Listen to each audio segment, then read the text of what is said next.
Pete's Fried Chicken Gaming presents Don't Look Back by Blacksite Studios. Scenario Trapped.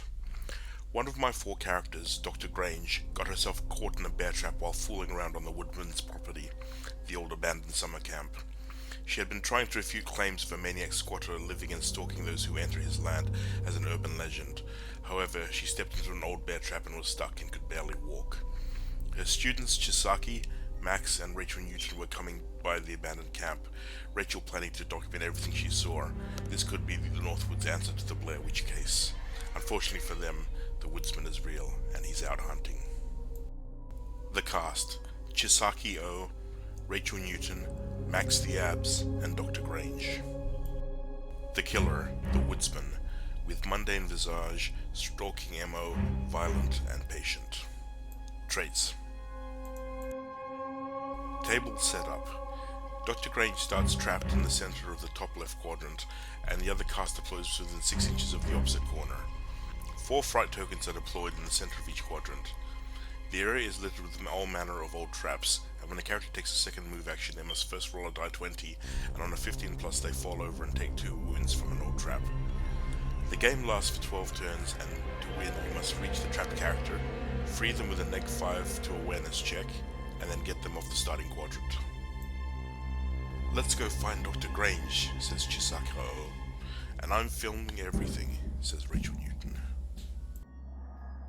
The rescuers advance up slowly and steadily, not rushing to avoid risking any old traps.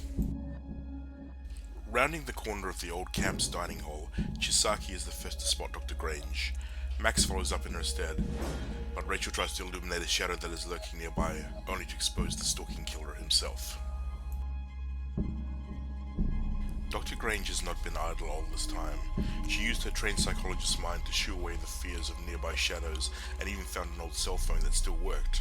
She called up her office and got Bob, the security man of her building, to come down and find her, but the killer was only interested in them and ignored Bob while trying to strangle Rachel. Chisaki starts to lead Dr. Grange through the abandoned dining hall when the killer leaps out from the shadows, where she barely manages to fend him off with her antique katana. Max leads Dr. Grange around the side of the building from where they just come from. Max helps Dr. Grange along with the help of his baby blues, and seems to make her forget the pain in her ankles from the bear trap, but he feels bad about leaving Chisaki behind, so he enters the dining cabin through the back entrance where Chisaki is making a break for it and trying to get away from the woodsman. The woodsman charges after her and slams into Max, where they wrestle for a moment before the woodsman's handgun discharges, wounding Max.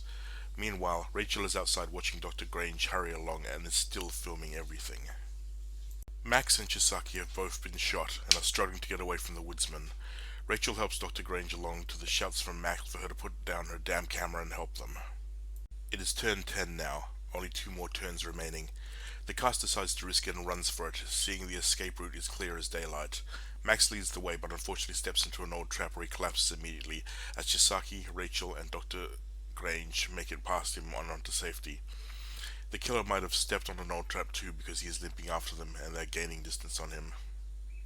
The 3 ladies have escaped, but Max is hurt badly. He manages to rise to his knees as the killer limps along towards him, and then takes a shot with his handgun that kills Max, who was so close to escaping. This was a very fun game, very cinematic. It started very slow as the killer did not appear until about 4 turns into the game, then it got chaotic. The mundane killer has a gun but only uses it against enemies who have weapons, so he shot down Max, who had his trusty baseball bat. I picture Max dying in the Willem Dafoe way of Platoon, being shot in the back and reaching for the escape that was so close. I love this game. What I love most about it is the named characters. They invest you more into the game. Sure, I could probably have sacrificed Yusaki and left her battling the woodsman while the rest ran off, but what man would leave a woman behind fighting for her life? Not Max by my account. So while it wasn't the smart thing for Max to save her, it seemed like the Max thing to do.